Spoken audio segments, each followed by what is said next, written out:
ఈరోజు మండే రోజు మా ఇంట్లో నేనేం వండానంటే తోటకూర ఫ్రై. ఇది ఏం నా ఫేవరెట్ కాదు, బట్ హెల్త్కి మంచిదని చేస్తుంటాను. అండ్ నా చిన్న కూతురు ఫేవరెట్. అండ్ నెక్స్ట్ నాకెంతో ఇష్టమైన కాంబినేషన్ మువ్వంకాయ. చక్కగా మసాలా మంచిగా పెట్టి చేసిన మువ్వంకాయ. అండ్ దీంతో నాకు మజ్జిగ చారు కంపల్సరీ అనమాట. ఈ రెండు కాంబో అయితే అసలు ఇంక చెప్పద్దు. ఈ కాంబినేషన్ ఎంతమందికి ఇష్టమో కింద కామెంట్ చేయండి. గుత్తి వంకాయ.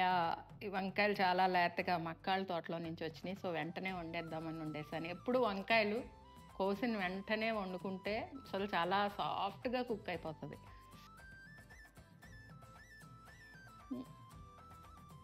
సరే ఓకే, నేనైతే వేడివేడిగా లంచ్ ఎంజాయ్ చేయాలి. సో మీరు కూడా వెళ్ళి మీ లంచ్ చేసేయండి. బాయ్.